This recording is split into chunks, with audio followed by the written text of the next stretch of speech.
Hello everyone, John here to discuss the new movie Scoob. I'm your host, John Cartwright, and I'm joined by Derek Bittner It's and me. Andre Seegers. Hey guys, Andre here. Really excited to talk about Scoob. So, why don't we just get right into it? Please, Andre, tell me your history with the Scoob franchise. So, when I was younger, I was really into Scooby-Dooby-Doo. I would wake up every morning to tune into a new episode of Scooby-Dooby-Doo. I was a big fan of the character. It means a lot to me. I was really excited for this new movie. Alright. Alright, the fucking game explained bit is over. Welcome to the, Scoob discussion stream. Yes. Where'd Andre go? He went home. He got a cab, don't worry. You know, Scooby is really the king of left fields. I love him too! That's right. Hello. We should probably give a quick, like, roll down of, like, who's here. Obviously, I'm Ryan. This is my stream now. It's always has I'm been. Ryan. What? This happens I'm Ryan now. This happens every time! Okay, who else is here? It's me. It's you? Scooby-Doo? Yeah. I'm discussing the movie too. Scooby obviously has no bias towards his own movie. It's gonna be completely fair. I mean, he didn't get recast. That's true, Scooby didn't get recast. Are we gonna talk about the movie now? Yeah, hold on, I need to introduce everyone. Who else is here? Oh, that's right, that's true. Yeah, I need to roll call. Hi, I'm Seep, and We're never gonna get started because we keep trying to like bits about her name. hi, I Seep, and That's Rosa! Don't listen to her! That's not the real Seep, Ryan. well, who you're gonna shoot? Who's the last person who has to introduce themselves? I'm Olivia. Big I Scoob didn't fan. introduce myself. No, you did. You said you were Scooby-Doo. That counts. Okay. You Alright. are Scooby-Doo. So I feel like before we get into the movie, I feel like we should like explain like the joke of like us hyping up Scoob. Like, so I feel like it happened around the time I think like the first trailer came out. I think it came down to like something about whoever called Velma's design Overwatch really killed me, and it kind of like I need to get rid of starting Scoob. I put the it's still on stream. Hold on. So it just kind of started from that, and then like as the trailers went on, we saw more and more of it. And, like the trailer joke. There was a night where me, Seep, and our friends Lynn and Maddie were in a call, and for like an hour we were quoting the first trailer for this movie. Where Scooby, we were quoting it wrong too. Where Scooby and Shaggy are sitting in a movie theater, just going, "Ready to start the trailer, Scoob?" And we went through like 40 different duos of characters sitting in movie theaters for like an hour, just going, "Are you ready to start the trailer?" And I think that's what really kind of like kickstarted this fucking stupid promoting Scooby bit. Are you ready to start the trailer, Barry the Platypus? We were just did that for like an hour. Yeah. But then finally the week came. We did the fake promotional bit. We did the awful VR chat stream. That never happened. And I now- mean, I wouldn't even say it was fake promotion. I mean, we genuinely, by all accounts, we were promoting the movie. I feel like We promote it for free. I know Yeah. I know more than one person I saw said they saw the movie because of me. So There you go. technically Warner Bros owes me like $40 at the most. 50. Still waiting for that Fox from the check from whatever. That's talk from checks. I don't like checks. So I feel like before we get into like our more in-depth discussion, we just go around and say like Yeah, like give a general thought on our opinion of the movie. a Right. genital thought. A genital thought. Thanks, you ruined the stream. I'm canceling it now. All right. Scooby wouldn't say genital. He would never. Didn't they make a joke? Never mind. All right. Who wants to give like their short general thoughts first? It was a dumpster fire. Yeah. Whoa. I think that sums it up. It was okay. So when you go to watch like a bad movie, it's either going to be like a boring bad movie, and it's like you're gonna hate it the whole time, and it's gonna be a waste of time, or it's gonna be a fun bad movie that's just like a complete beautiful mess. And that's what Scoob was. Luckily, it's like the perfect bad movie. It's so fucking. There's so much in it, and none of it works. It's a dumpster fire. All right. What about you, Rosa? What did you think of Scoob? It's like it doesn't feel like a Scooby-Doo movie. Like Scooby and the gangs are there, but it feels like they've been underutilized, or like it becomes another Scooby and Shaggy focused story. They have done a lot of And, those in the like- past, but the movie really promoted like the gang as like the core focus. Yeah, and then but they are so underutilized, and like it's just Shaggy and Scooby, and then just a lot of predictable stuff happen. And again, it doesn't really feel like a Scooby-Doo movie. All right. And what about you, Seep? What did you think? Well.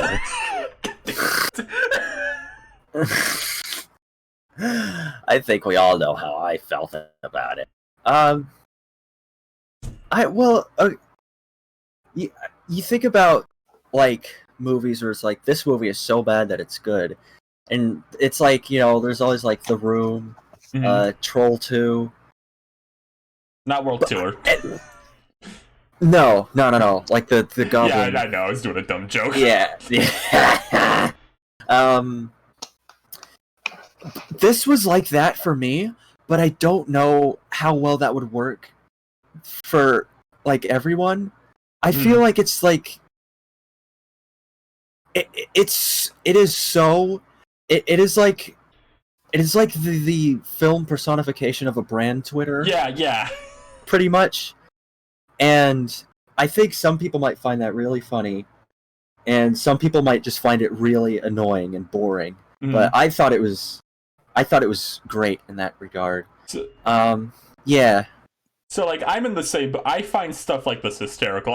This movie is so like transparent about what its like audience is and what its goal is. Like with all the dialogue, there's like 7 separate jokes in the movie that are just saying the name of a brand. They just say they just say Walmart and like expect you to laugh. There's some stuff with like Velma that feels like very like hashtag girl boss, like bare minimum girl boss stuff where she says Toxic masculinity. she just We didn't get there yet. You can't spoil everything. I'm sorry. But yeah, that's a good summary. It's just like it is the personification of like modern like Hollywood kids animated movie brand Twitter stuff. It is like right. If I had to give a bit of praise, I don't love the designs of all the characters, but like the way the characters like move in the movie, like animation wise, is very solid. And I could tell a lot of care went into that. I like some of the colors of like some of the sets too. There's a place we'll get to that's like probably near the end. But another thing we noticed on the second watch when I was watching some other friends, we all kind of agreed the sound design was pretty fun too. Yeah, I noticed that. There's a lot of utilization of classic Hanna-Barbera sounds, and it's really effective. A lot of funny like coconut bonk noise. I am an absolute like sucker for like silly cartoon sound effects. Like the joke he made in that fucking Scooby video he made, where like just 40 of them happen at once. Like my favorite joke in it. Okay, so I guess we should get to some talking points real fast. One of the big like this isn't gonna be like a story overview. It's just like talking points. One of the kind of like big contention for the movie I see a lot on Twitter is like the voice acting. So I get my general opinion is Frank Welker as Scooby. Obviously he does a fine job. He's been voicing this character for like 400 years now. He knows what it is, Scooby. That being said, the one weird thing is they definitely toned him down a bit. I noticed like he speaks a bit like calmer. It's hard to describe. I feel like I don't want to talk too much. But no, feel free to. This is a discussion. Say what you want to right. say. I feel like if you watch a lot of like recent Scooby stuff, you kind of notice that Huh. cause in like old Scooby things, he would just kind of be there to like parrot everyone else. He'd just be like, yeah, and he wouldn't really say anything valuable. But now he's kind of like more of a person. Mm-hmm. So they have him say things that are more crucial. So he talks in a more easy to understand way. Yeah, I don't really think him talking like easy to understand is like a negative thing. I get why. Rosa, you wanted to say something? Like, I would say that's probably like, imagine just trying to do it so more. Like, imagine just having to speak in that voice in long term with longer lines. It's like, that probably will go hard on him. It's the same thing kind of the DuckTales reboot has run into, like where Donald's kind of a hard character to do for like emotional moments, so Donald rarely like ever actually speaks in the episodes he's in. Yeah. Anything you want to say about Scooby's voice, Liv? I didn't really like pay much attention to Scooby's voice. Yeah, that's fair. I just want to make sure everyone has something to say. The other characters I would say I was okay with is Muttley's fine, obviously. That was Billy West, who's been voicing Muttley for a long time, apparently. And plus, not an actual voice actor. Yeah, no, he doesn't say much, but when Muttley gets to speak, it's like, you know, it's good. But Billy West knows how to voice act. The other character I was mostly fine with is I didn't really have. It's not the same as like original this character, but I found Dick Dastardly was mostly fine. It fits for him at least. At least for the Dick Dastardly they're going for. Yeah, I think he has. I think Jason Isaacs gives a good like villain performance. Very canny. Yeah. Okay. Yeah. But getting out for those were the kind of the three I felt were. I guess DDD was fine. I called her DDD. DD was fine too. I thought his Texan accent kind of messed up the emotional moments. That right there, Scooby Doo. Thank you for subscribing, Hannah. So those were the three I felt were fine. I guess Dynamite kind of bothered me at first, but when I kind of got what they were going for, he bothered me a bit less. I think Dynamite's kind of funny in this movie. He just does not want to be in this movie. like just having to deal with like a huge man-child. Liv, you said you really liked Dynamite the second watch. I thought Dynamite was really funny. I just like how I like when I'm watching like a mediocre movie or show, and there's a character who just absolutely their main trait is not wanting to be in the story and hating it, like the main character of it. And he was really good at that. Some of the more like Oh, go on. You were going to say something. He was like he really hated Brian, and I could relate to that. One of the more I guess like out of like kind of the characters I was fine voice acting with wise, probably one of the bigger voice acting problems for me was Will Forte. His Shaggy is so hard to take seriously at so many points in the film. Grab the popcorn, Scoob. Grab the popcorn, Scoob. Everyone's ready for our new movie. It's not the worst, but like every time he talks, like you could have just gotten Matthew Lillard to do this, and it would have been better. He's voiced by a celebrity, right? Yeah, no, it's all celebrity voice cast besides Frank Welker and Billy West, pretty much. Yeah, I guess he went and found celebrity that could do at least a decent Shaggy voice, just not like a very professional one. Yeah, I'll give him credit. He was trying to do a voice, which is better than most celebrities. It's just like it's not very good, and it wasn't bad. It just like doesn't have that same Shaggy. I mean, like again, if you went for the other Shaggy voice actor, I mean, like with Mystery Incorporated, it's sort of like at least allowed for more emotional Shaggy. So like. There was also kind of the outward problem. Apparently, none of the voice actors were like told about this. Like, Shaggy and Daphne's voice actors weren't even like asked or approached, or give tips like anyone. Yeah, which is weird and unfortunate. Matthew Lillard seemed really upset in particular. He's like really dedicated to this character, as silly as that sounds. I mean, yeah, you don't voice like a character for like 20 years and like 800 movies. Yeah. And like not get attached to that. Anybody have any like other final thoughts about like the voice acting in the movie? I guess I kind of do. Yeah. You pretty much. I pretty much agree with like everything about Will Forte, Shaggy. Someone in the chat said it was on par with Get a Clues, which I've always felt. I don't know how many people have watched Shaggy and Scooby-Doo Get a Clue. I'm very glad someone saw the movie just because of me and Scene. I mean, pretty much. I can't believe it. Thank you, Nintendo. Shout us out. But yeah, it was like Fred, Daphne, and Velma weren't even really doing voices. They were just kind of themselves. I feel like Zac Efron, maybe there were some lines where it's like, okay, I could kind of see what he's trying to do some kind of thing. But I don't know. Fred was kind of written kind of weird in this. Can I also say, like, I'm looking at Fred right now and like our Game Explained thumbnail image, and I hate looking at him. We'll get into that in a minute, but like, he looks like he has like a Buzz Lightyear face.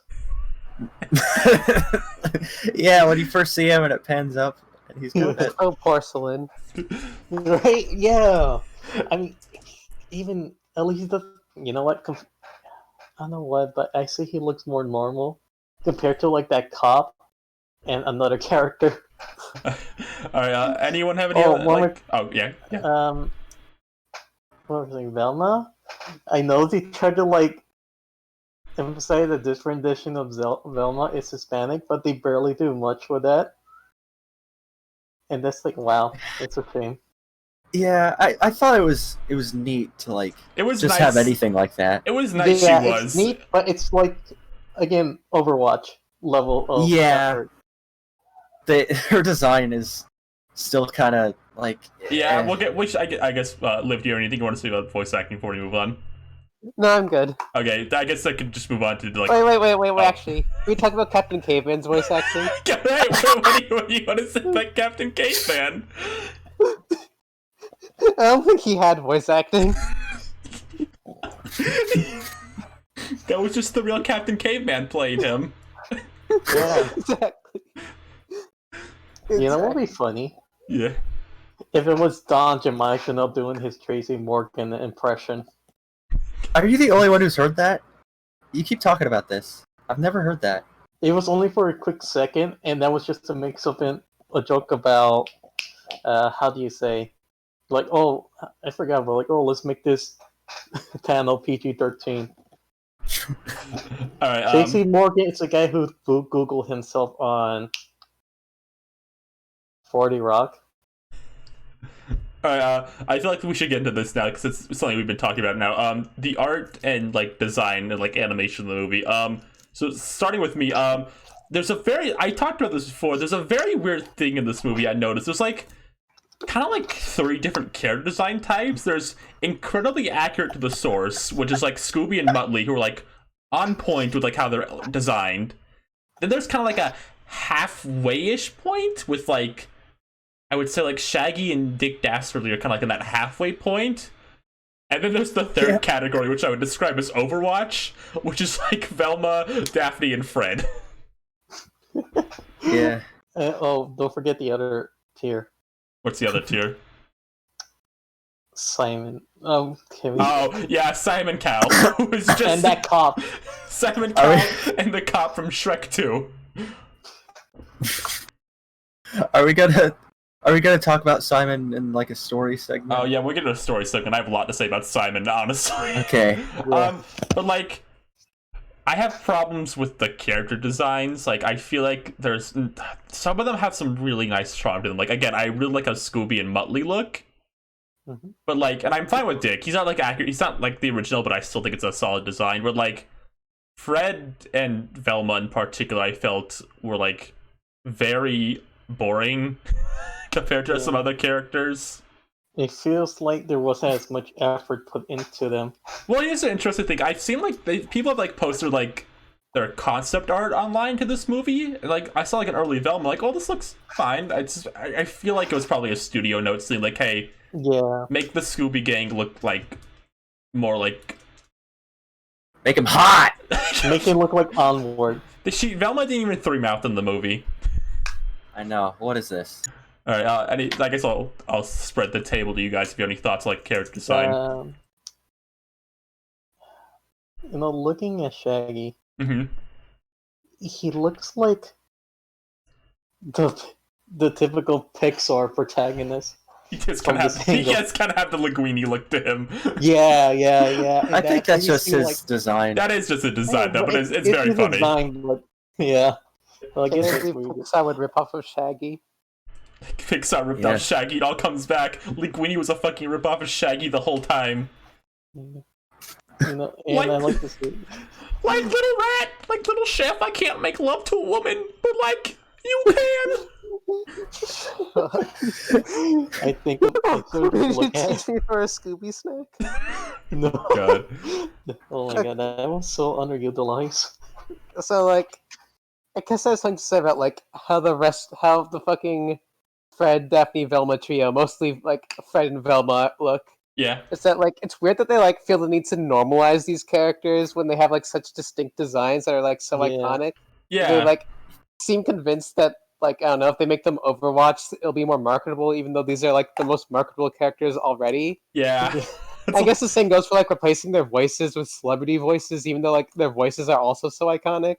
Yeah, back on the voices for like 1 second. Actually, I just remembered something I wanted to talk about. I found it weird they even bothered to do that because the Peanuts movie in particular avoided doing that, and to my knowledge, that still did perfectly fine. Yeah, it's really. I don't know how they thought they would get away with it.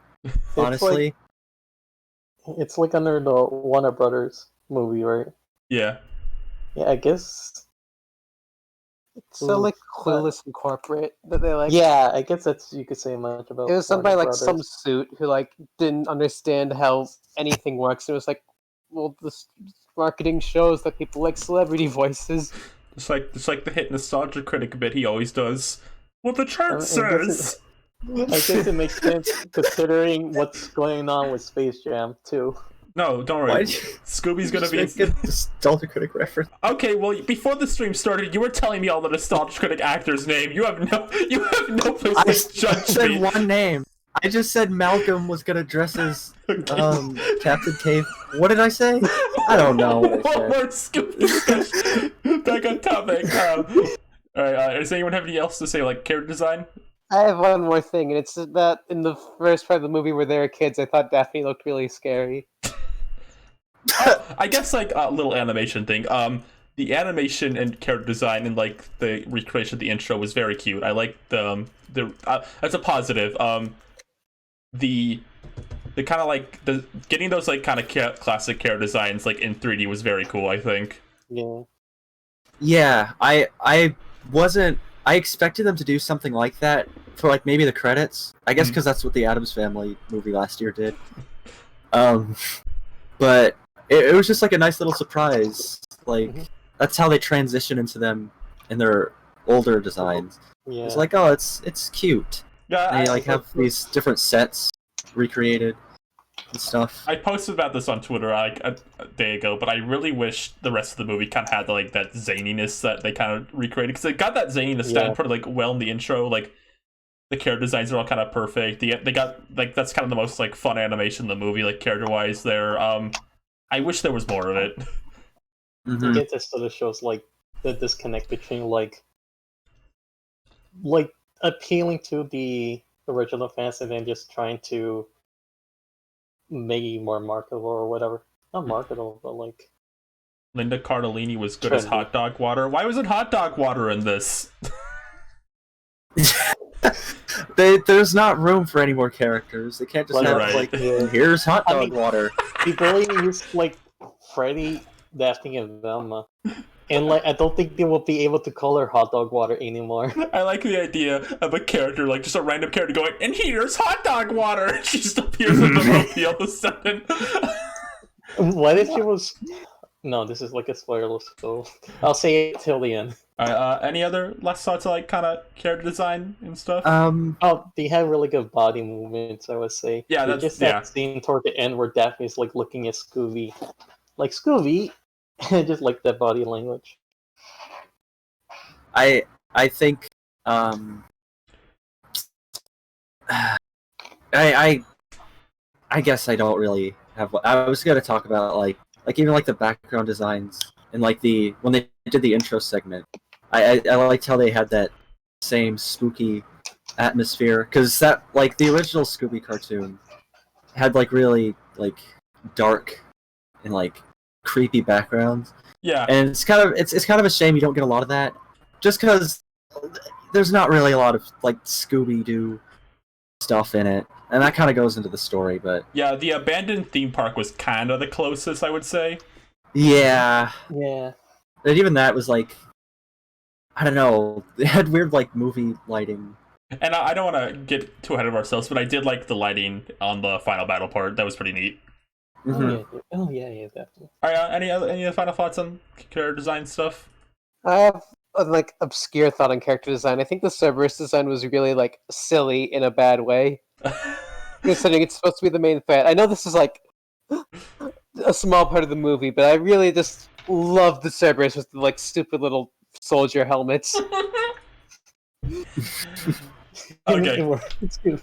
All right. So before we got into like story, I wanted to talk about humor in the movie, the jokes. You know, Toxic masculinity. We'll get to that. So my favorite joke in the movie wasn't a joke. It's when that British kid goes, "Dad, what's that?" Just the existence of a British person. Just see. I mean, Simon Cowell's already there, so I giggled at a few parts. I didn't like hard laugh that. I think the hardest I laughed, but in an unironic sense. That's what an unironic sense here. For some reason, the stupid joke about like Dynamite going, even Scooby and Shaggy are fighting Cerberus, and then Scooby and Shaggy go, "Why are we fighting Cerberus?" That made me laugh. I'm a fan of stupid jokes like that, but there wasn't a ton I like super laughed at. A lot of the jokes in the movie were very much like, "This is a brand. Remember Netflix? Shaggy says Walmart." My favorite joke was the movie IKEA. Now here's my the thing. favorite. Oh, go on. My favorite joke was when Scooby took his collar off.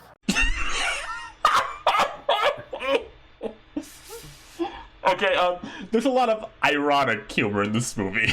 Yeah. No, I don't want to go too much on that. We'll get into ironic humor in a sec. I'm trying to think of like jokes that aren't ironic that I laughed There's at. like one joke that I don't know if I found was funny, but it really stood out. It was like in the very opening section where the cop was like chasing Scooby and trying to take him away from Shaggy, and he's like, "What's your dog's middle and last name?" And then he's like, "Oh, your dog has a middle name. That means I can't arrest you for that." Okay, yeah. That was like the only other joke in the movie I remember like laughing pretty hard at. It's a pretty funny joke. Like, he says a middle name. We can't do anything about it. That was pretty early in the movie too, so that was like a good like. A good setup. I'm like looking at my notes, like to like, because I wrote stuff down as I was watching. I'm trying to find a joke I found funny. And like, can you talk about I don't know if there's the joke of the like Juggalo bullies who are like, Halloween's just a ploy by Corn Syrup Corporation. Oh my god. Mm-hmm. that was just, Is that kind of a joke? I guess it does. Yeah, that was a joke. I wrote here in my notes, this movie loves its fuck jokes. And what I meant by that, there's like, I think 2 or 3 separate jokes where they imply the word fuck without saying it. There's, Drop the F-bomb! Whoa, let's get this PG-13. I watch Trolls too. I also watch, I didn't just watch Scoob, I watch other movies. I know. It's my only movie. I'm just looking at my notes trying to remember like a scene I laughed at. Yeah, It says a lot about the society. I wrote I like Muttley. Over and over. I also wrote, I told you guys about this, but I wrote in all caps, I hate Fred. Oh. I wish I wrote down stuff that made me laugh a bit more, because there are a few moments, like, I kind of thought when Dick was talking to Scooby, like, trying to explain his name, I thought that was sort of, like, funny in like a silly way. Like, oh, he's like trying to talk to Scooby, and Scooby's like, Rick. Not just because he screams "dick," but just because it's a funny situation. Like, you know, imagine talking to Scoob. You just start getting angry at him. Here's the thing. I talked to Scoob. Remember? Oh, that interview, right? Yeah, remember? I've talked to him. I've talked to the man himself. Yeah. Ryan, it's not the same because your name already starts with an R. That's true. I got really lucky. Third level, lots of luck. All right. Does anyone have anything else to say? Like, kind of like the humor of the movie? It was way too ironic, but I guess we're gonna get into that in a bit. Do we want to talk about the ironic part of finding this movie funny? I meant like a lot of the movie is like trying to be so self-aware, like the part where he's like, "Oh, Shaggy keeps saying like a lot." It's like he's some middle-aged guy's idea, but Yeah, that scene with that girl. I guess it's just kind of expected. I really didn't like think about it because like every kind of like reboot of like kids animated series does it. Like now, like probably like if SpongeBob Sponge on the Run sucked, they would make a joke like, "Why is the sponge wearing a suit? Am I right?" I don't know. Waka waka. Mm-hmm.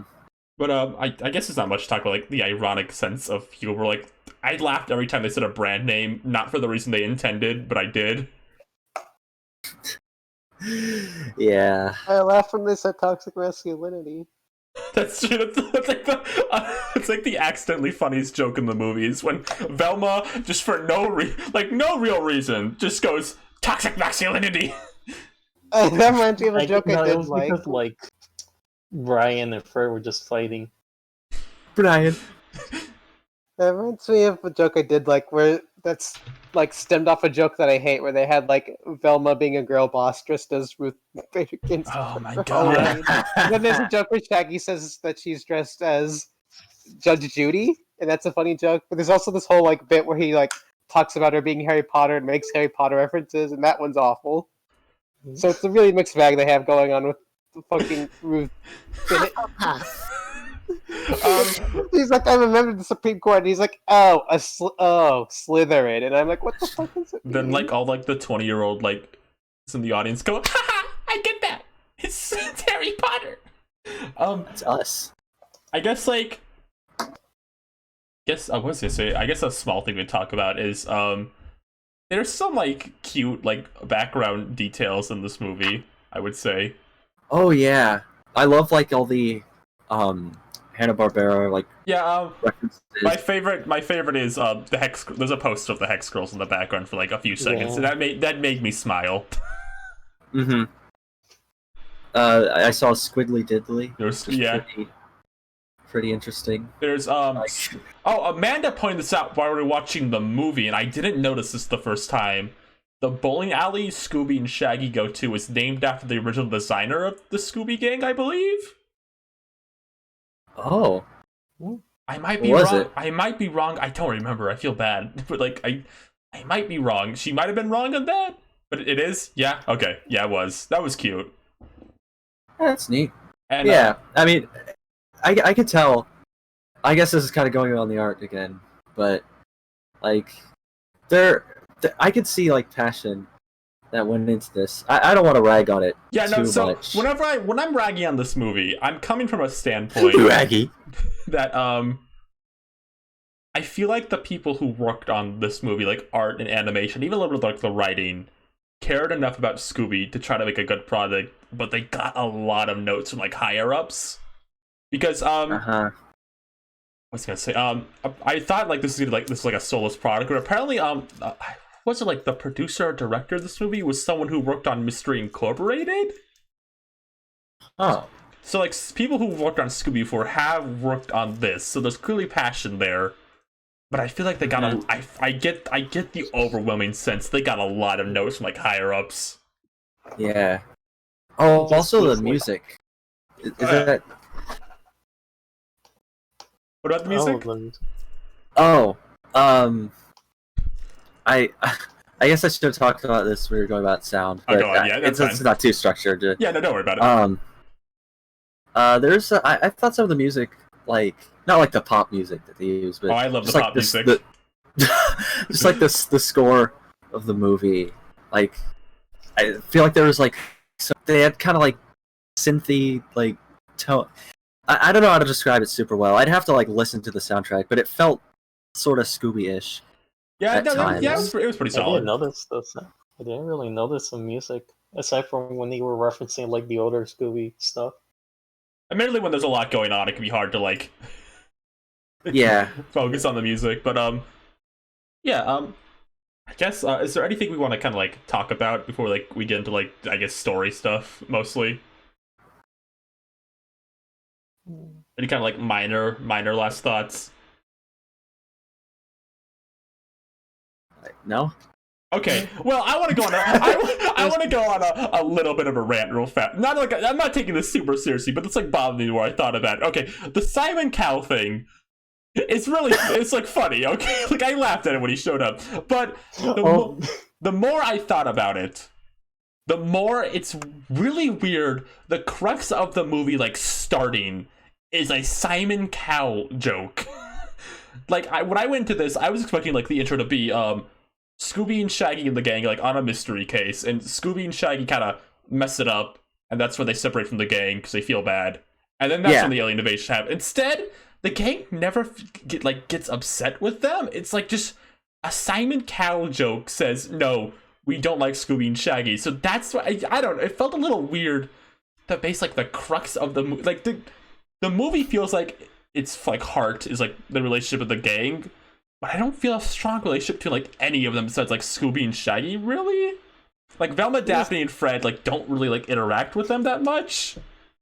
It feels like they're like meant to have like a stronger reason for them to break apart. But then they like got Simon Cowell on, and then they just like put him in that part because it made some sense. But then it like totally ruins like the emotional core of the film. I also feel like they advertised the origin story thing so much, and it's in the movie for like 10 minutes. I feel like you could have cut that and just had the intro be them solve like a typical Scooby-Doo case. Kind of like the live action. Yeah, I was gonna say live action movies did that. Like those aren't perfect movies, obviously, but I feel like starting off with like a basic case is like a good way to get to like the Scooby-Dooby mood. Yeah, I thought I was thinking about it, and like maybe the reason they didn't go like they did the Simon Cowell thing, like maybe this might be a stretch. They thought it would be too similar to like Monsters Unleashed, which had the pretty much like the same thing where like there was like some conflict with the gang, and then Shaggy and Scooby were like, well, we're not a thing. And maybe they just like, oh, we don't want to retread ground too much. Yeah, it's I go on, Liv. Nothing. I was just saying, it's very weird because Scooby and Shaggy like kind of act like the gang thinks they're useless, but the gang at no point in the movie like even remotely thinks that. Yeah. But then there'll be like parts where like they're like, oh, we need Scooby and Shaggy. We should know the whole time. But even like at the start of the movie, they want Scooby and Shaggy still. They like forgot to write part of the movie. It sort of feels like it's sort of underplayed, so it doesn't really play like what makes him like an issue, or really show like what makes him really resourceful. It's sort of like they've just been there, and they're like either not really a detriment or a gain, aside from like basic stuff. I also wanted to kind of the argument. It's weird they put an emphasis like on Scooby and Shaggy not doing much because like I feel like Fred doesn't do a lot in the movie either. Fred's as useless as that. And I have actually, so much to say here's the about thing. this movie's Scooby gang dynamic. You go first, Steve. Huh? I think Oh, that's Rosa. Sorry. She confused you. it was like that. It's just sort of like what Fred is sort of like. I feel like they don't really talk about like Fred was mostly known for like taking out the plan. He doesn't.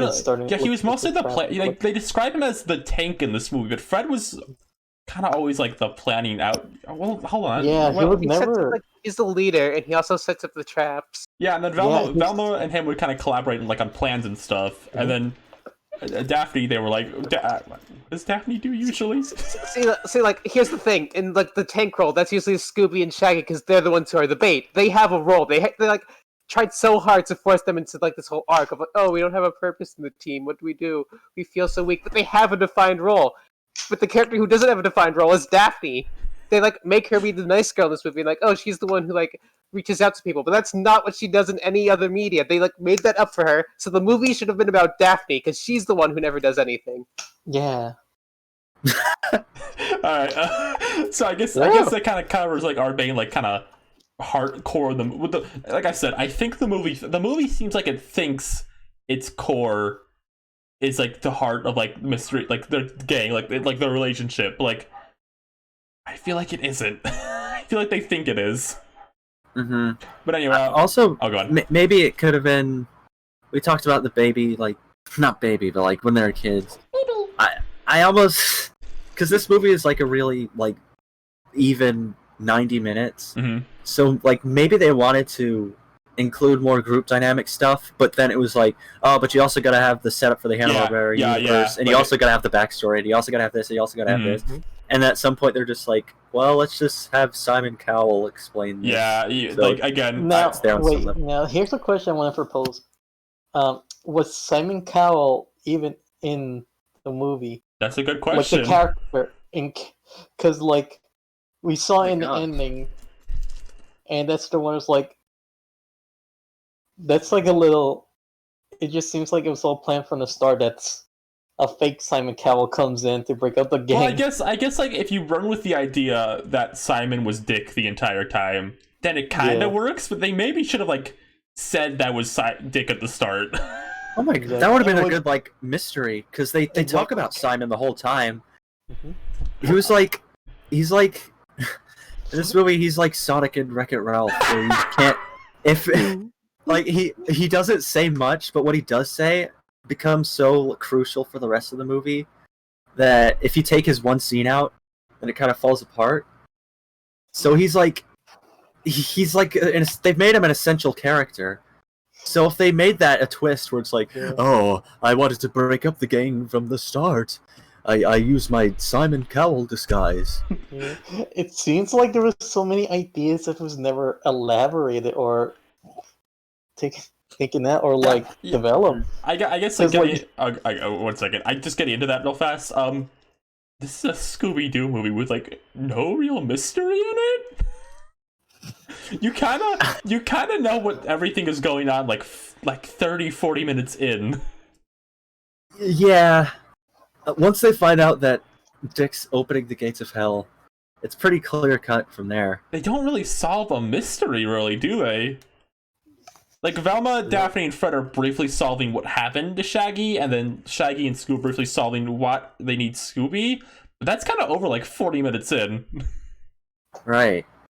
Yeah, there's really nothing more beyond the surface. I mean, I guess, like, they find out the villain's motivation, and that's kind of like solving a mystery. I guess so. Which I guess, but it's not really changing. It's not changing their notions of what they feel about the situation. They like all make that up much. things. I think what they try to do is like make up things that are like mystery shaped, like having like Velma decode the fucking secret messages to find out how to open the gates to hell, which is the plot element. But that isn't really like a mystery because we don't really like get to like solve that. It's just that Velma knows another language. Space Hunter M in chat saying, Ghoul School and Elected Werewolf don't have mysteries, but the point was they still had spooky monsters. And I agree with that. Not every Scooby thing has to be like a mystery, but I think it's only weird here because they kind of play it like it's a mystery still. It's like they were still trying to have that plot. Yeah. You know? Yeah. So I guess we can move on to the next thing, and that's the fact that this is like 5 movies in one movie. Exactly. So in this movie, it's a movie about Scooby and Shaggy's relationship and the gang trying to find them. That's like one plot. Then there's the plot of fucking what's his name? Blue Falcon trying to become mature, which is like why is the Blue Falcon plot in this movie? Then there's the fact it's also setting up a cinematic universe. It also claims to be an origin story. It's about Scooby being able to open up hell. Somebody made an entry for the Scooby-Doo wiki that just hell. I guess we could do that now. Velma does say hell. She does literally say hell in the movie. So like this movie has so much going on. And again, I feel like a lot of that was like higher up notes. Like, oh, you need to get Blue Falcon's movie so we can set up his movie. and you need to get Dee Dee in this movie. You can set up the Captain Caveman movie we're gonna do later. Make sure to put the Jabberjaw cheese at the end. Also make sure to I don't know. I don't know how every single movie that has tried to set up a cinematic universe, except for Marvel and Lego, they've made pretty much the same mistakes of just making the first movie completely bloated with all this setup and nothing to really latch onto. Gotta put Grape Ape in there for the Grape Ape fans. Well, I have news for you. I will say, the Grape Ape Jabberjaw scene made me smile. It was funny seeing them, admittedly. Even What if it about was... Adamant? Okay. Oh my god, Let me MCU. Can I detour a bit to say I fucking hate Disney's Marvel Adventure Adam Ant in the credits. I hate him so much. Is he I supposed to be an ant or a person? I don't know. And also related to that, I fucking hate their new Tony Stark mystery machine. I hate it.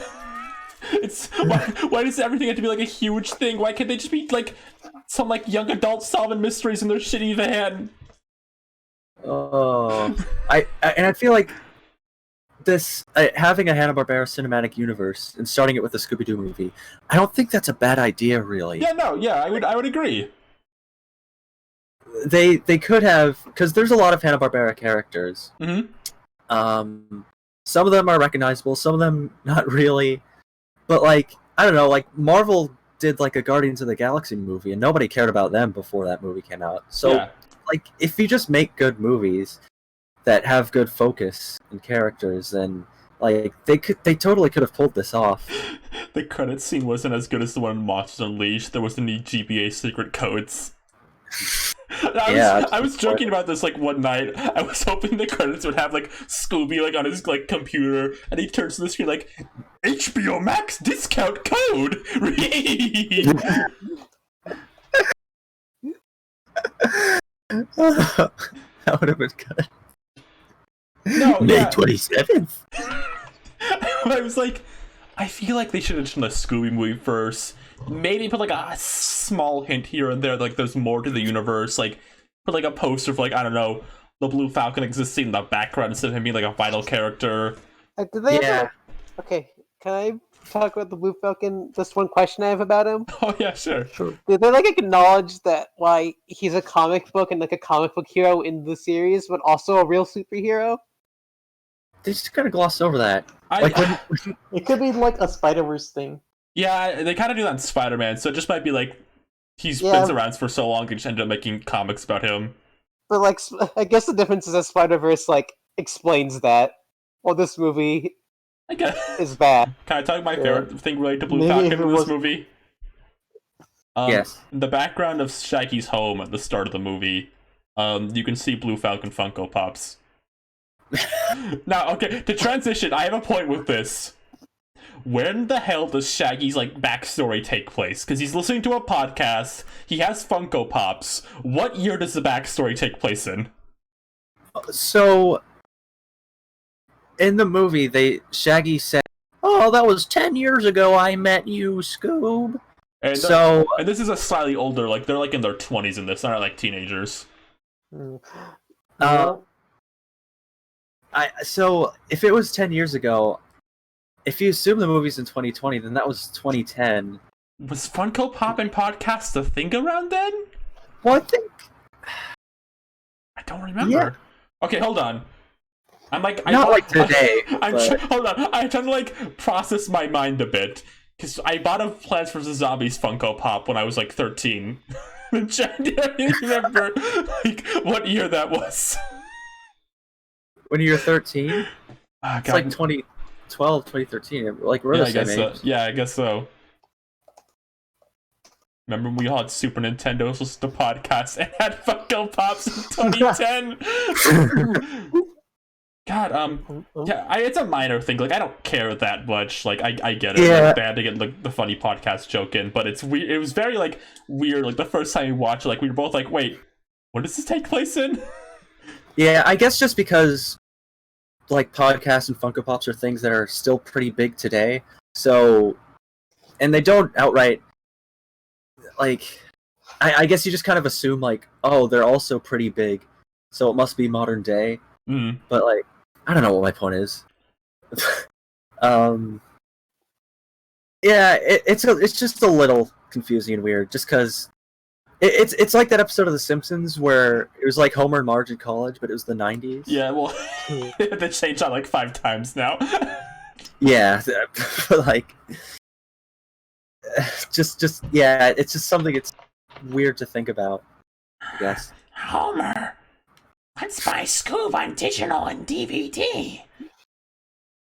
Alright, I'm looking through my notes and I turned on Careful Wario. What? I'm looking at the. So to explain that, I was watching with my friends, like, 'cause they wanted to see, and like I have it, I'll just show you as I take notes. And one of my friends had to go like eat real fast, so I paused the movie and I just turned on the Wario and Waluigi go to the park video. Oh, Careful, Wario. What does Marge think about Scoob? Scooby-Doo. What a funny mutt. Rosa, what do you want to say? Okay, so to answer the Funkabug question, it came out in 2011. Uh-oh. Scoob continuity errors. Someone gets CinemaSins!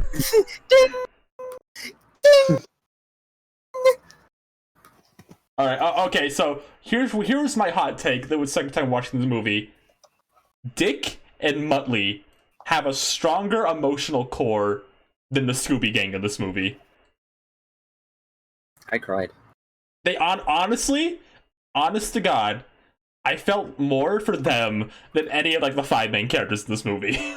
The fucking like scene where Dick finds Muttley and is all like worried about him, and then Muttley's fine and they fight a bit, but then they make up. That's like genuinely the best emotional part of the movie. That made me smile. Like it's like a very fitting. Like they get kind of like cartoonishly angry at each other, but they make up on me. It's cute. Like when Dick got away, I'm like, we should let him get away. I want Dick to have this one. Uh-huh. I really like. What's so bad about stealing gold from hell anyway? It's not like Cerberus is using it. Exactly. It's not a crime. There's no laws there. Yeah, I wish there was like, I wish it just wasn't in a Scooby-Doo movie, really, because yeah, like imagine if there was like a Wacky Races movie or something. Yeah, where we got to like know Dick a bit more and like Dick and Muttley's relationship, because if you don't really know much about Wacky Races, like the movie starts out and Muttley's already gone. Yeah, and you just kind of hear like, oh, my old friend. Yeah, so like I know like we know what Wacky Races was going into this, but like Yeah. I imagine like the 10-year-olds watching this will be like, who the fuck is Muttley?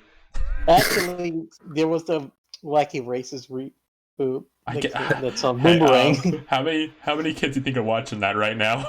Be honest with me. On the Boomerang app on their iPads. We could watch My Gym Partner's a Monkey.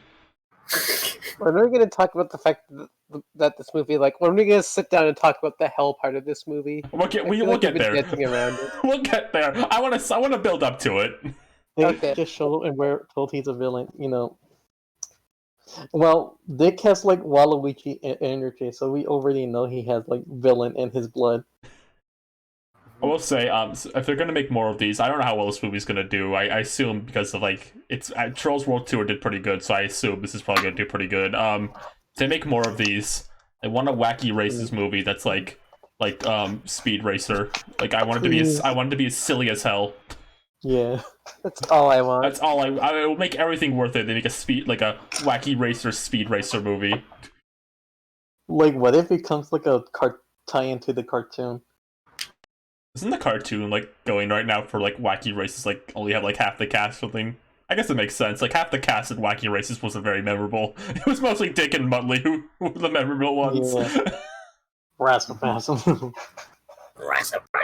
Okay, look through my notes real fast to see if there's anything else we want to talk about before we talk about like the ending / hell sequence. Mm-hmm. Who would be the protagonist of the Wacky Races? I think I almost feel like we need to be Penelope Pitstop because she's the one girl. Or they would go with Dick and Muttley just because they're the most interesting. It'd be a Penelope versus Dick movie. Okay, I guess we can kind of talk about how I feel like Fred, Daphne, and Velma don't do a lot. I'm a little mixed on them because I feel like they do enough to justify that they're there, but like the fact that like on every poster they still feel very like not super there. It's like Toy Story 4. Yeah, they're like every character who isn't Buzz and Woody in Toy Story 4. It feels like they're just supporting characters. Yeah. They're not main characters.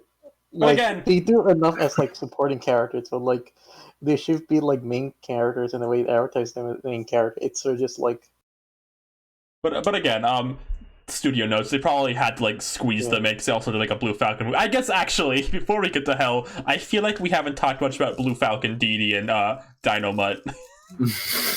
And Kyle. And no, his name was Keith, wasn't it, Keith? Keith, and Keith. Liv, you were very passionate about your feelings towards Brian. Please tell me. Well, he fucking sucks. Listen. I know you're right, and he does get hit by a car in the end of the movie. So Look out. See, the thing is, this movie has like 3 dudes in it, and they all have the same personality where they're just pathetic and they suck. Yeah, no, okay, so I forgot to talk about this. This movie has like 3 characters, actually. There's the wacky bumbling idiot, which is Fred, Shaggy, and Brian. There's the, there's the character who, like, puts her hands on her hip and rolls eyes, which is Dino Mutt, Velma, and Dee Dee. And then there's also Daphne and Scooby. There's like 4 characters in this movie. I wouldn't call Daphne even a character. It's weird, because Daphne doesn't do much, but I feel like I liked her more than Velma and Fred in this movie. That's fair. Kind of silly. Like, yeah. I guess Dee Dee was fine, but she didn't get to do much was the problem. I kind of felt bad. Yeah. Well, she got to explain the she got to have her 30-second exposition about the underground dinosaur world. Because I feel like most of like their dynamics mostly based on Dino Mutt and Blue Falcon. Dee Dee just kind of was there. And she's like fine as a character. Like I wouldn't be like, it's like Dee Dee ruined the movie. It's like it's sort of just like in conflict with like already established character, but also with a character who has an arc going on that relates more to like his daughter. Because like Dee Dee's pretty much just like the employee of like the Blue Falcon, and then like Dynamo relationship goes back to his father, and then they're like also like giving Brian an arc of being more confident, and this sort of just mixing with Shaggy and Scooby's arc. I guess he's supposed to parallel them, but that feels very like forced. Like, oh look, he's paralleling them. We're not gonna say anything about this, but he's certainly paralleling them. Okay. And then like. I'm sorry, but like I also want to point out like Shaggy sort of just inflicts like a lot of conflict for a movie. Shaggy's kind of a bitch in this movie. Anyway, Liv, what were you gonna say?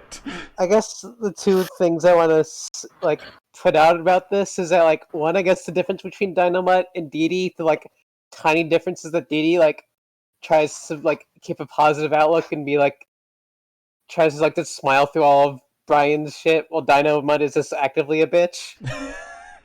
And I guess that's how they differ as characters, but I also can't shake the feeling that Dee Dee's only here because they needed like a human who could pilot the fucking plane and do stuff while Brian was an idiot. Yeah, so another thing, I didn't know this going to the movie, but apparently Dee Dee is from Captain Caveman.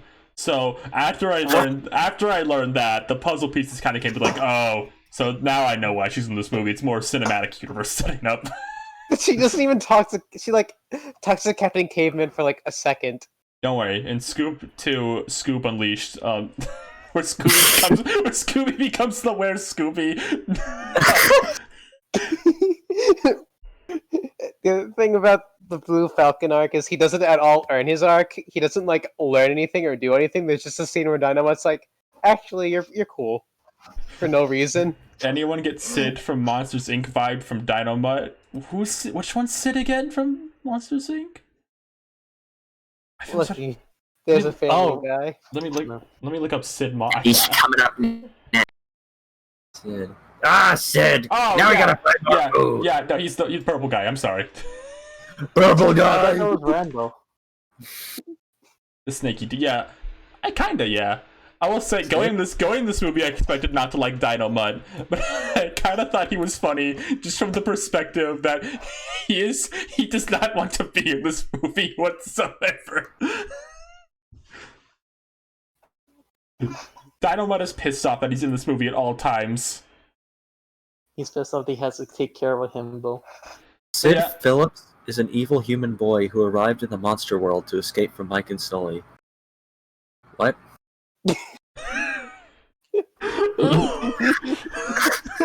Wait, what? He's just some nasty little kid. I don't remember this. Who's Sid? I remember Boo. I'm gonna post a picture of Sid. This giant 800 kilobyte Sid. Alright, tell me who Sid is. There's Sid on the Monsters Inc. He's from a Monsters Inc. comic. I don't read the comics. I remember the MICU, Monster Inc. Cinematic Universe. The dynamic between Dynamite and Blue Falcon is like a reversal. I guess so. Yeah, I don't have much else to say about them. They felt kind of like they had to be there because some studio notes. I'll give them credit. They worked with what they had to do. Brian was a little annoying, but like I guess he's funny like in a he's so dumb kind of way. I guess I'll be laughing about him like not the way they intended. I feel like if like a lot of these are like its own separate thing, it would probably worked out better. But you know, studio mandate and just trying to. All right, I think I think now we've talked about everything except the climax of the movie. Captain Caveman. What do you have to say about Captain Caveman? Well, I like this fucked up like hammer that had like a living creature inside that was also a hammer. Okay, that was that cute. about? That reminds me of that'd be like an attack like in a Mario and Rabbids boss. Mario and Rabbids DLC where they had Captain Caveman Rabbit. I think Captain Caveman might reveal a little bit about how the celebrity voices are to the detriment of the movie. Not for his actual performance per se, but because he was voiced by Tracy Morgan, they like had to put that on posters and like promotional material and stuff. So they kind of like ruined the fact that Captain Caveman is in the movie. Yeah, it feels like that kind of like this movie's like I guess Doc Ock, like how she wasn't any like the promotional material for Spider-Verse. But the difference is Doc Ock was cool as hell. Captain Caveman just would have been funny. I don't know how I would have reacted if I went into this and Captain Caveman was there and I didn't already know. Yeah, that would have been so crazy because the way they introduce him is they crashed the Falcon Fury into like the ground. I think that's what happens. And they end up in like Ice Age Dawn of the Dinosaurs world. Sorry, you say Ice Age, I lose my shit. Sorry. And and they just kind of say like, oh, deep at the center of the Earth, due to like the geothermal heat, the dinosaurs are still alive here. And it's like, what's going on? And they meet Buck, and Buck is like, I was married to a pineapple. An ugly pineapple. If I didn't know Captain Caveman was in this movie, I would have been thinking like, are they gonna have Fred Flintstone come out? Oh my god. But no, yeah, they just suddenly go to the caveman world.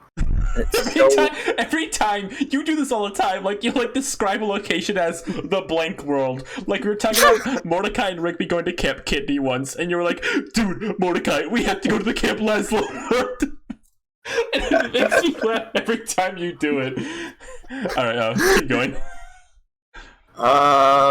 That's pretty much it. It was just so crazy and random and out of left field that they had the Captain Caveman Society.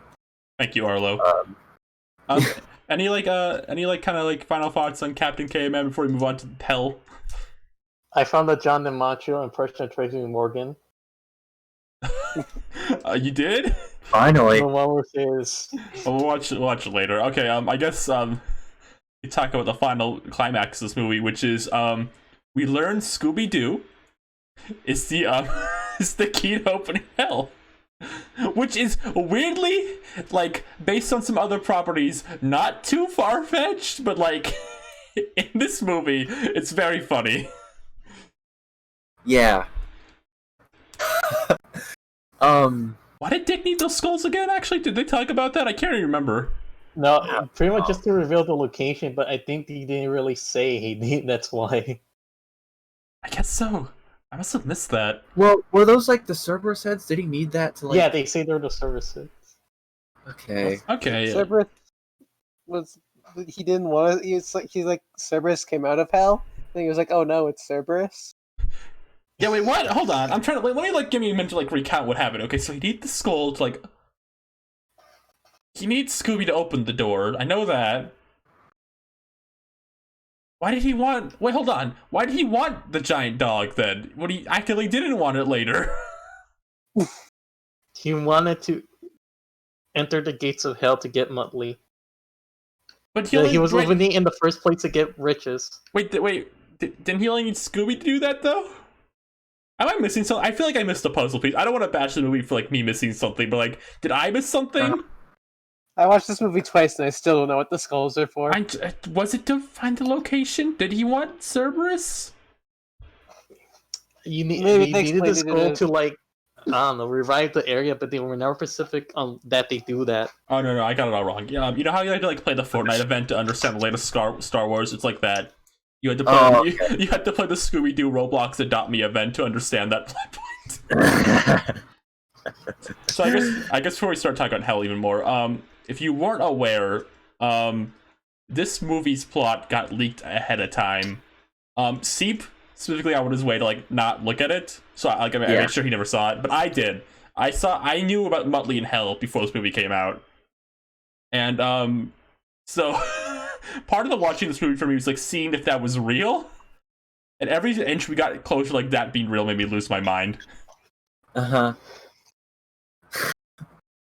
Yeah, I'm glad I avoided all spoilers. I'm glad you did. I'm glad someone got to see it raw. I will say, this links did not mention Simon Cowell though. So Amazing. So then he does the thing with the skull, which opens the door. Get on the floor. Everybody walk the dinosaur. Like literally. And then Cerberus comes out. And he's like, Scooby-Doo, better run. And then the mystery gang had to rebuild the car because they broke it, and then Velma went toxic masculinity or whatever. So they rebuilt the mystery machine to fly. And Dynamite does like his Spider-Man 2 thing where like he holds like the thing back. Oh yeah. And then like when his mask falls off and you see his like robotic like Five Nights at Freddy's animatronic face, like they carry him so no one sees it. I just wanted to did not happen. Did that happen? No, it didn't happen. That's a spider. I was trying to remember, like, did that happen? That must have been horrifying. So yeah, then I guess this is when the battle happens. In between that, Dick Dastardly Richardson's he finds Muttley in hell, and we talked about this already. But the Muttley and Dick scene was actually pretty funny and cute. I liked it. It's like an ironic good scene. And then we get to the final battle. But first off, I will say, visually, the purples, greens, and oranges kind of contrasting each other was very nice looking. I'll give that for sure. I want to say, I feel like such an idiot. Let me take my notes. We're not careful. I'll say that like, it's so they like. Every like cinematic universe movie has to like end it with like a big epic battle, and it's so weird that Scooby-Doo was doing it. Like, we gotta fight the big monster. I guess like it's weird to talk about because like the highlight of the climax is just the fact they open hell. The actual fight itself is like fine, I guess. Like it's well animated. Yeah, they do some funny Scooby-Doo. The Scooby and Shaggy fighting Cerberus thing was pretty funny. Not the bowling ball part, but like the part where like they like are like, why are we fighting Cerberus? I guess we can talk about Blue Falcon's like I'm a hero now thing, which didn't feel earned. I guess It just shows up because like the story structure just said that it would happen. Dynamite pretty just walks up to Blue Falcon and goes, "Hey, the story says you have to be a hero now." He's like, "Okay." They're like, I can't be here. Like, I mean, it was trying to have a good message where it was like, but I feel like there wasn't really any. I don't know, because his thing is. Oh, sorry. His thing was like, he has to live up to his dad, who was the real Blue Falcon. It's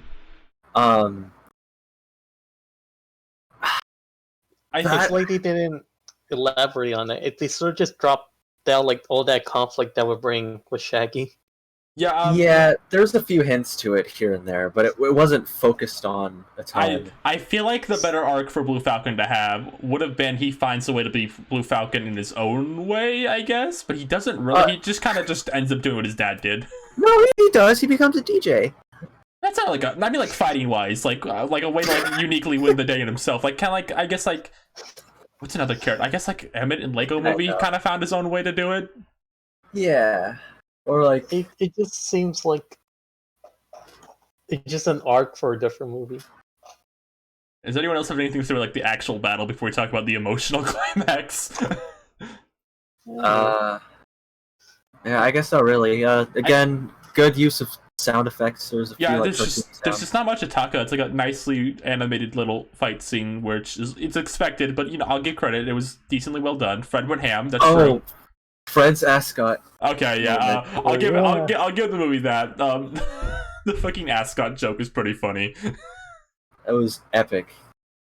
It was freaking epic. All right, I guess we'll talk about the really highlight of the movie's ending is the emotional climax where Scooby and Shaggy fight to see who gets trapped in hell forever. So. What did you? It's like Endgame levels. Best death scene since Endgame. Did that scene even happen in the movie? So no, that was just a trailer thing. So Velma and Shaggy, not Velma. Velma tells Velma. Velma tells Shaggy and Scooby they need to close the gate, but one of them needs to stay in hell because Alexander Robinson, I don't remember his name. Alexander the Great. He designed the door, so one of them has to stay behind, which is a very poor design. Bad job on the door, Alexander. One of them has to stay behind to close it, and then Shaggy tricks Scooby so he can go in, just like Endgame. Yes. And then Shaggy puts his face up against the window, I did this for you, Scoob. And then Scoob. And then it all goes away. Scooby starts breaking down. He's crying. And it's the saddest thing. Everyone comes in. I want to say something kind of crazy about that. Yeah? I don't know if this is crazy, but I feel like that kind of... So, Scooby starts, howling, and he's crying, and then everyone starts hugging him. Yeah. I thought that kind of worked for me. Because it's like... Scooby, I've never seen Scooby that, emotionally distraught about something.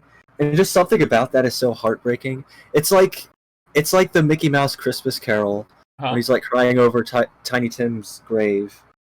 It's just sort of oh, I don't want to see Mickey Mouse cry. That's terrible. Yeah. On top of that, it's also you're also looking at the dog crying, and that really just the idea of a dog being sad. Yeah. It's something that can get to everyone. So I'll say this. I would agree. I think it's a good setup. But my problem is within the movie itself, I feel like if the gang's connection was stronger, I would have felt a lot more. Yeah. It made me upset for a few seconds. But here's also the other problem. We'll get to that right now. This scene where they're sad about Shaggy disappearing lasts 2 minutes, and then Shaggy comes back immediately. and the single funniest image of the whole movie is Shaggy's perfect stock character silhouette standing there at the gates of hell. That's how I die. It's like the scene in Rugrats Go Wild. Sorry. What did everyone think about Shaggy's hell return? Okay, I really love the image of him appearing in the gates of hell, but I really don't understand the plotting of that whole sequence.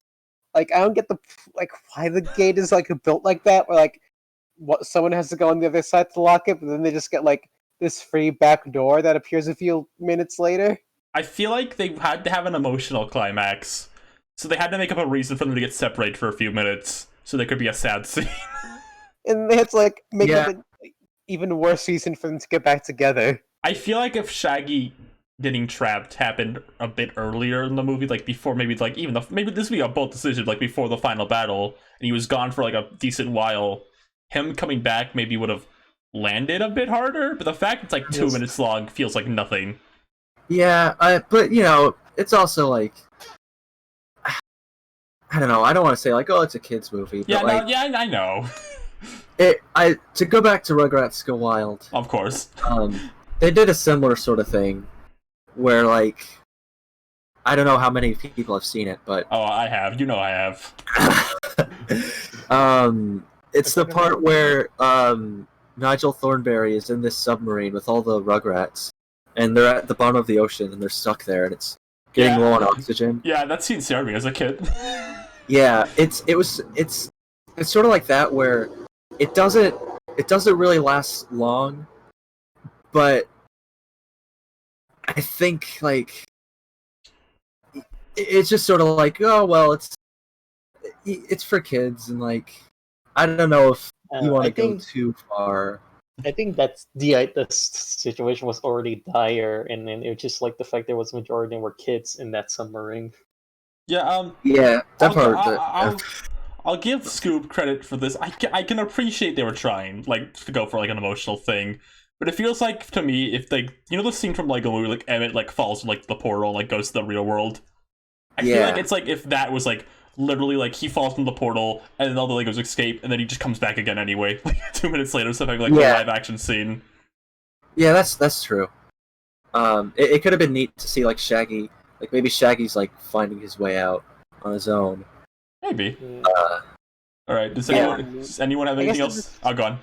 It feels so arbitrary that like the setup I guess I can get, but then like I don't know, he just like it gets stuck in hell just so they can have the emotional climax, and it just comes back. And they don't even have to like do anything to bring him back, and just I don't know. I get that it's just a kids movie, and it's just like they can't go like too hard or anything, but it feels like they were like didn't try that hard to like make it a whole like actual scene. Here's the thing: it's not very hard to make me cry. When I saw Legal Battle the first time, I teared up a bit, but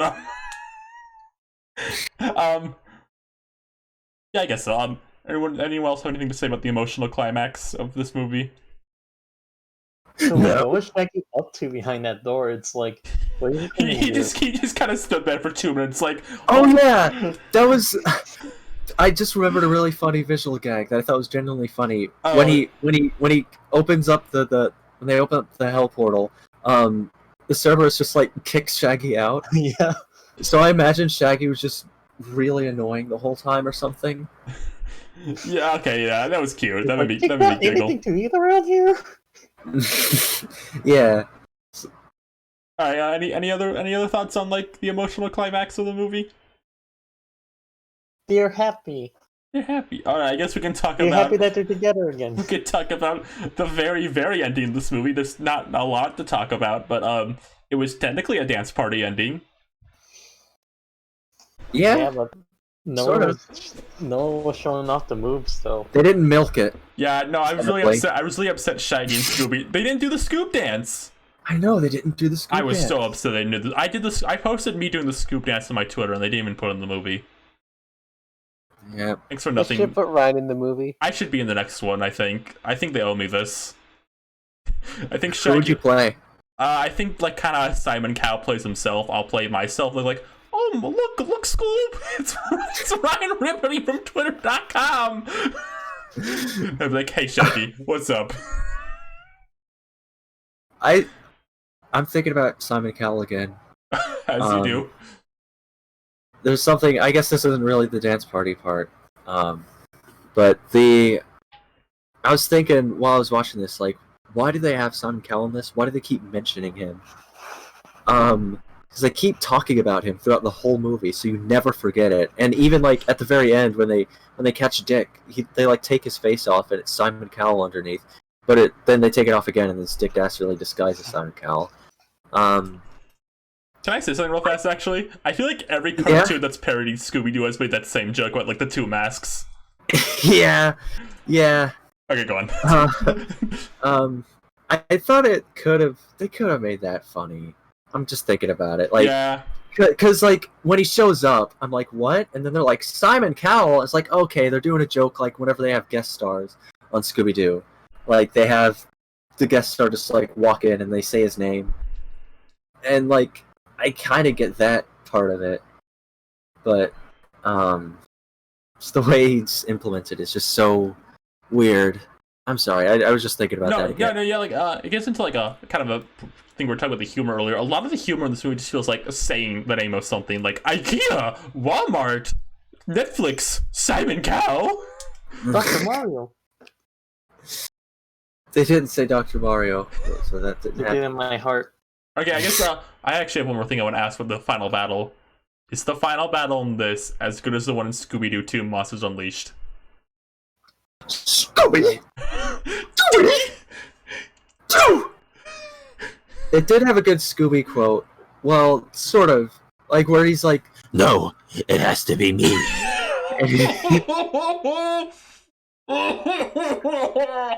It's really kick butt Scooby moments. But nothing's gonna be as good as Scooby-Dooby-Doo, where are you? And he's like surfing. That was so cool.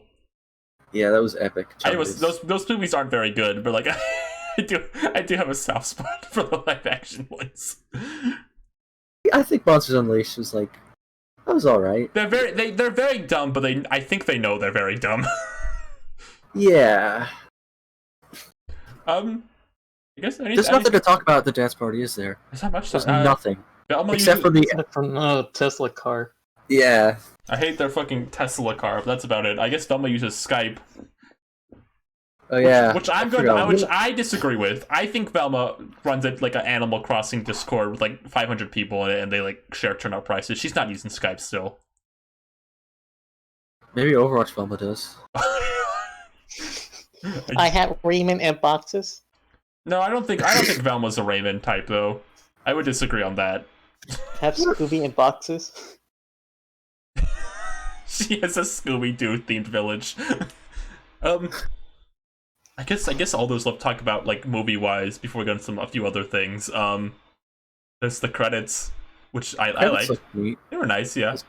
Good art. Of course, it does contain the highlight of the movie, which is when Jabberjaw appears. And of course, when Jabberjaw appears, that can only mean one thing. Me and my friends get no respect. What's a Scooby-Doo that we neglect. Keeping all our foes in check. Okay. I was waiting the entire time for Jabberjaw to show up. Me too. Me too. Great bait. I'll say this. They have the Quest Industries at the end of the credits. I feel like if any Hanna-Barbera series like fits in like Scooby-Doo world, it's probably Johnny Quest. Yeah. Uh-huh. I'm surprised they didn't have Harvey Birdman, or else they did. They also imply the Quest Industries created the robot butler made from Future. I almost called it Futurama. The Jetsons. The Jetsons. Like Scoob, it's Bender from Futurama, and then Bender's like, "Everybody see Bender." And he's just green screen into it, like, you know, when He just green screen like a 2D Bender in. Oh. I guess that's it. Yeah. For, like, movie. Any final thoughts before I get to like a few other things. Yeah. Anyone? You know, if they really wanted to do like a Hanna-Barbera crossover thing, they really could have gone with Harvey Birdman. I guess like it'd be weird, cause like it's a little more adult than most Hanna-Barbera cartoons. They could tone it to PG-13. I feel like that wouldn't. I feel like that'd be a little weird though, like toned down an adult cartoon. I guess I don't know. I can see why you'd think that, but I don't know for what they're going for here. If Harvey Birdman would be like a good like, it would go with the crime procedural. I guess so. I just worry like tone wise, like would you have to tone it down? Would that make it less funny? I don't know. Bracken Zorak. Bracken Zorak. I mean, I mean, Birdman's comedy comes from its absurdities. So I guess I haven't seen a lot of Harvey Birdman, so maybe I should like speak. I've only seen like a few episodes. Every time I hit the wall, it costs Warner Brothers $1 million. I wish they were in this movie now. Actually, what?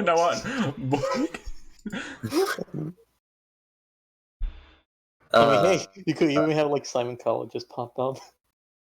Anyone else have any like final thoughts? Like, I guess my like final overall thought in this movie is like, by all means, they should have just made like a regular Scooby Doo movie that was like a story about the Scooby Gang solving a mystery, not try to be all like cute and establishing a fucking universe with it. But also, I'm so glad that they were fucking weird with it and made this really like beautiful mess of a movie. Because God, it's unlike most things I've ever seen. Yeah, no, this movie isn't very good, but like, I wouldn't have it any other way right now. I think. Maybe like it's I kind of maybe I'll kind of like have a thing like what I did with like, the Sonic movie. Like I thought the Sonic movie was fine, but then like after I saw like I thought more of like a really stylized Sonic movie. And, like, oh well, I like the live action one, but like maybe a genuinely good one that I liked a lot would have been cool too. I shouldn't probably do my Sonic hot takes here. It's a recipe for disaster. I mean, technically, Sonic showed up in Scooby. I guess like I'll give it like I guess there would be like Scooby and Sonic here. There was like a Scooby thing I didn't super care for. Doesn't matter as much because there's like so many other Scooby movies I could just watch instead. Yep. Yeah. Like Zombie Island. You can just watch Zombie Island instead. You can watch Scooby Doo meets Batman. That's the one I watched as a kid a lot. Can't wait to get back cookies. All right, so I feel like since I got the game explained like theme going on here. Whenever they finish like a direct discussion, they give it a rating out of 10. So I guess we should give Scoob our ratings out of 10. Let's go around. Everyone, Liv, you can go first. I give it 5 dashies out of a possible 5. Okay, well, thank you for that. What about you, Rosa?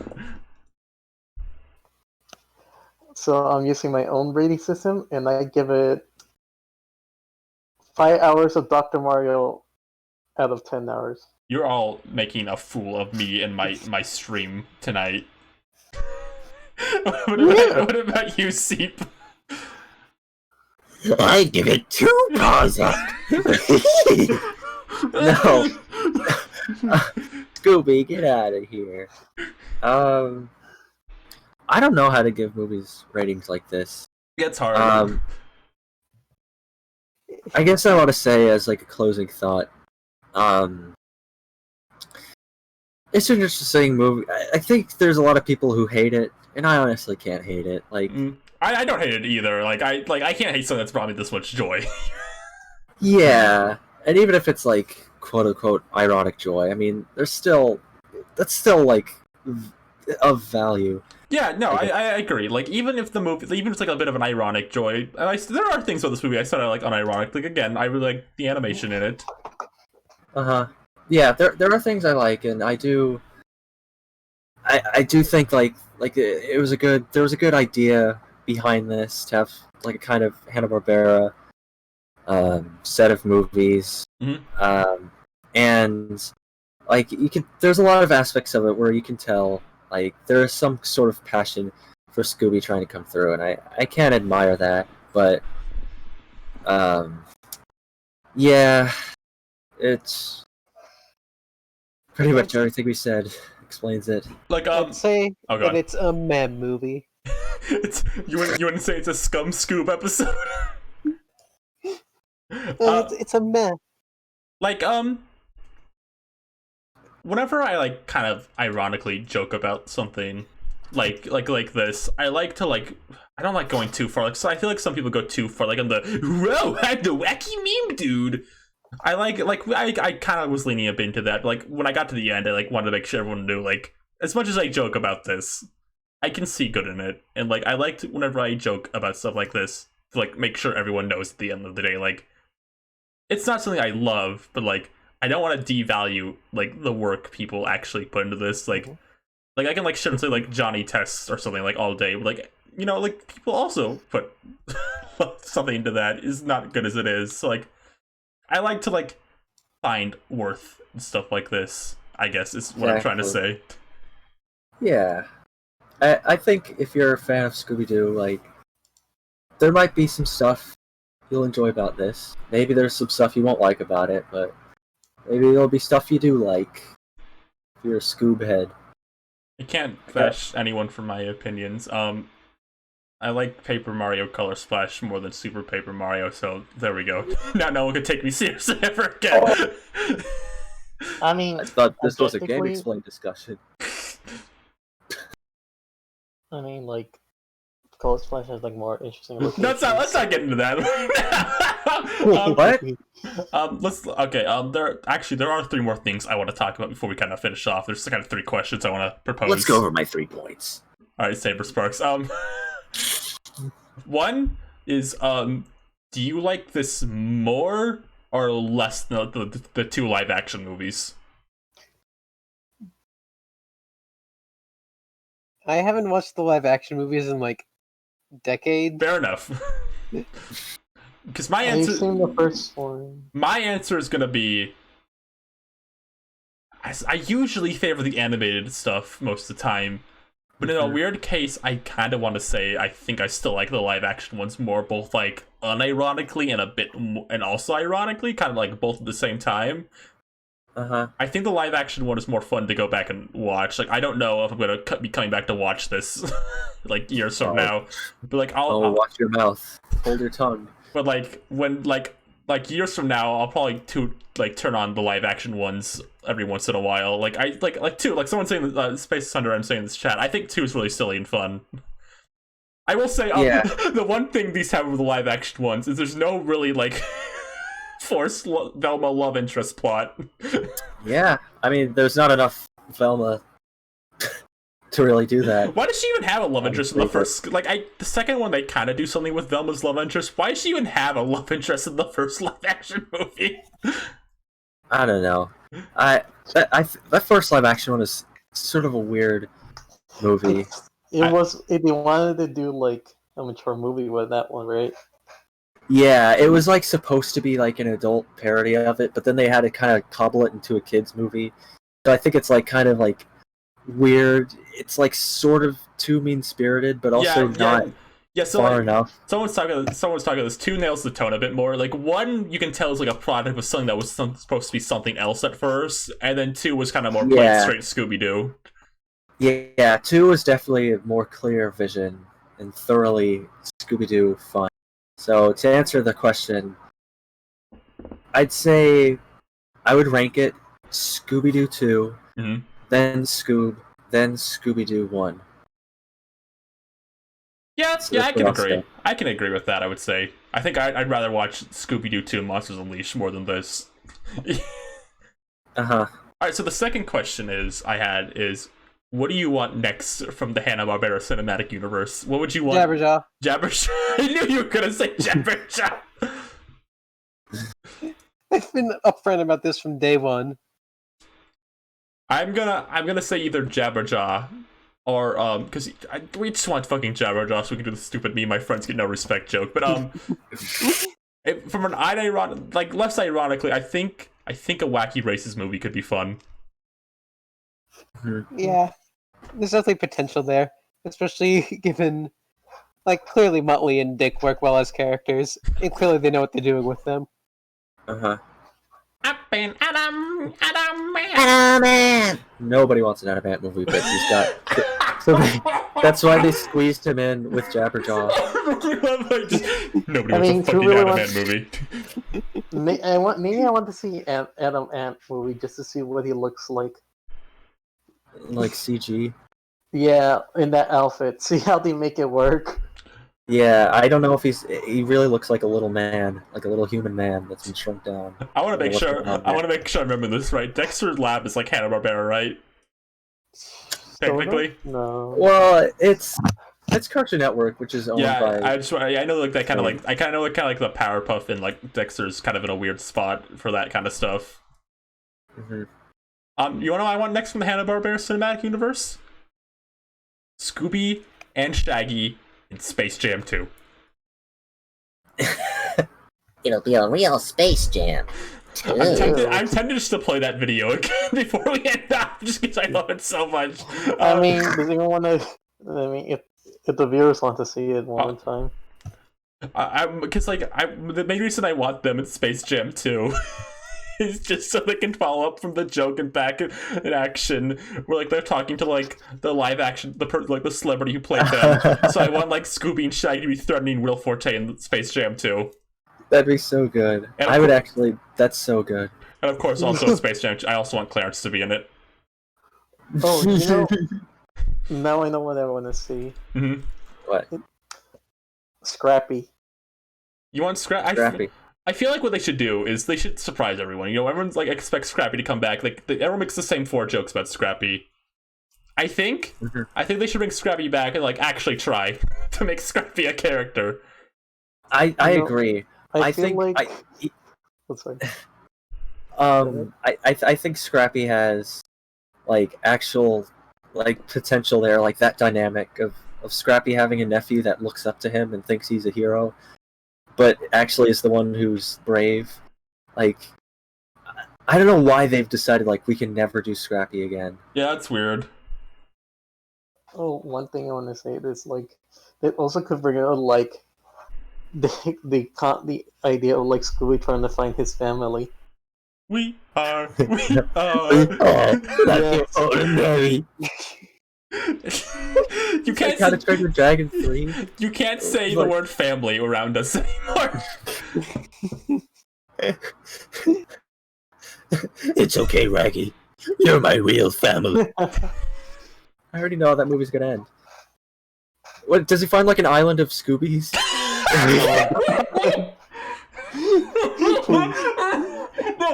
No, at the end of Scooby-Doo 2, like Scoob 2, like, Scooby goes, "You're my real family," and the camera zooms out, and you, like, see a Scoob village, and you see Scooby's dad turn around and goes, my son is alive! Oh my god. And then that sequel, Scooby's friends gets captured, and it's just Scooby and Daphne who survives and must go to the Scooby village and train them.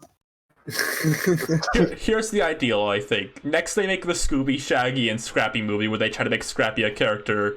Then they make the Daphne and Velma movie, and they try with that. And then Fred doesn't get a movie. Thank God. Fred doesn't get one. Yeah. He can just come back. He can be like Hulk, like how Hulk never got like a Marvel movie. He can just be on like the crossover stuff, nothing else. Yeah. So this is like one last thing I want to talk about. It's a little unrelated.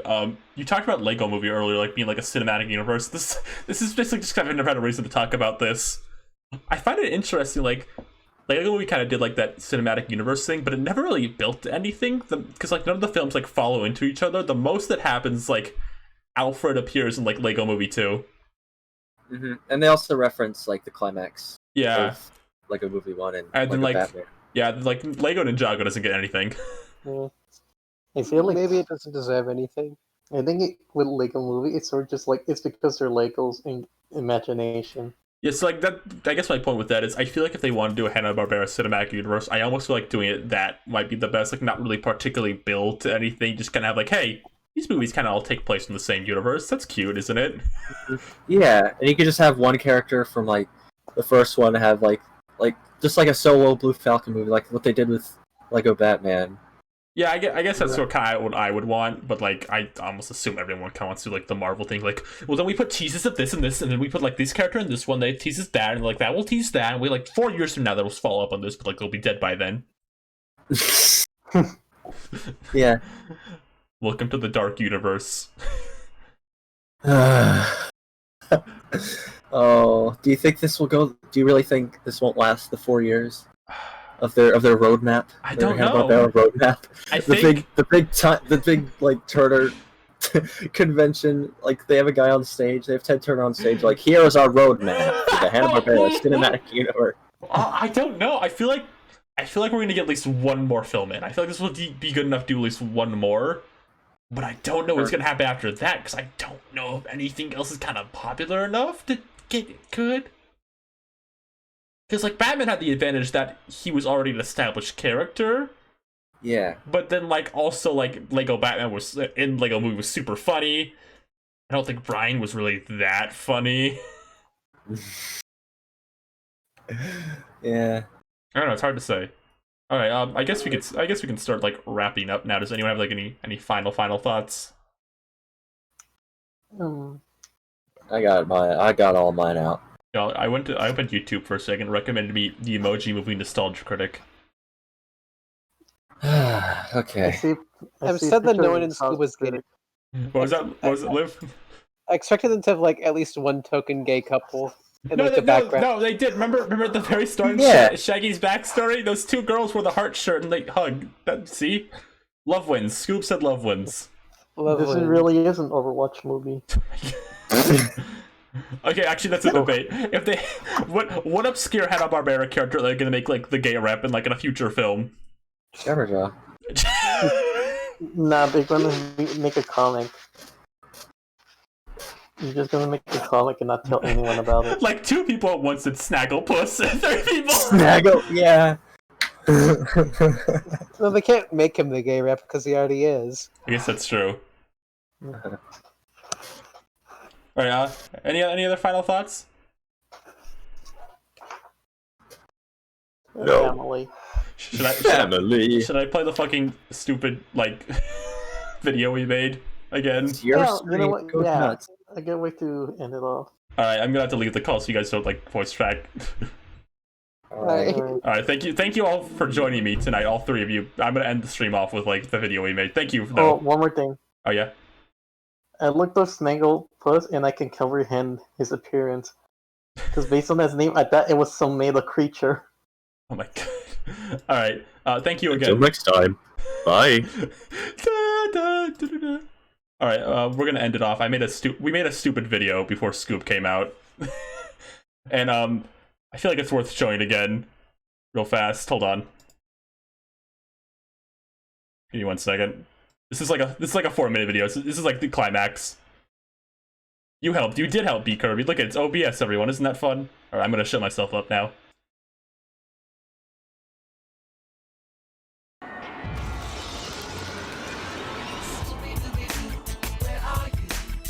Nice of the Blue Falcon to invite us over for a picnic, eh, Scooby? I hope he made lots of Scooby snacks. Okay, gang, let's split up and search for clues. Okay, Fred. Oh boy, Scoob, let's get a bite to eat. Yeah, I can't wait to raid the fridge. Not so fast.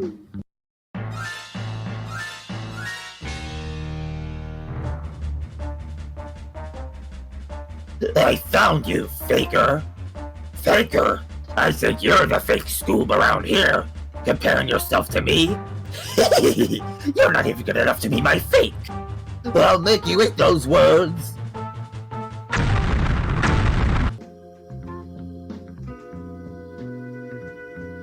I am Dick Dastardly, and my dastardly plan is coming too. Gee, gang, I wonder what's in here. Well, Martin, how does it feel to be trolled, mean? Well, no problem in this room. We found so many clues.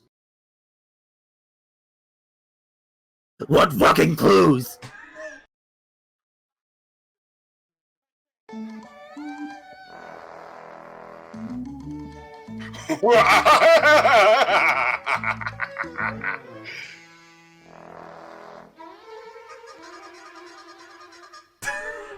Good heavens, gang, let's get after him.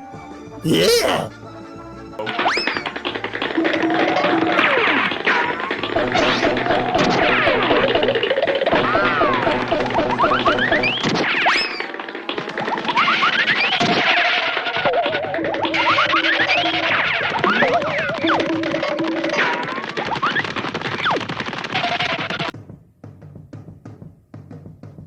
We courted you, Dick Dastardly. Oh, so you think? Scooby-Dooby-Doo! Join me. Watch out! Dick's got his giant ball! Zoinks! Looks like you'll have to take down my minion, Muttley. Scooby-Dooby-Doo, where are you? We got some things to do now. Scooby-Dooby-Doo, where are you? We need some help from you now. Come on, Scooby-Doo, I see you. Pretending you got a slipper. But you're not fooling me, cause I can't say the way you shake and shiver. Maybe got a mystery or something, Scooby-Doo, be ready for your eyes. Don't hold back. Scooby-Doo, if you come through, you're gonna have a Scooby snack. That's a fact.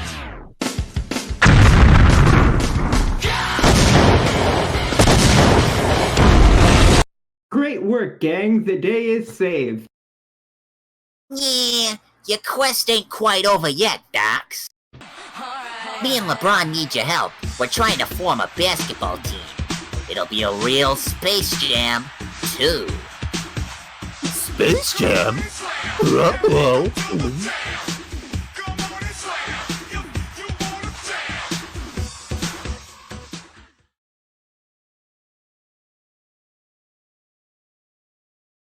Hey, Mario!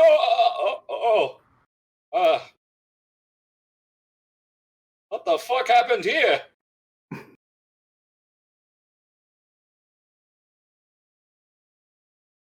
Thank you for joining. Go watch Doug Walker's review. Just kidding, don't do that. All right, good night. Thank you for coming, everyone.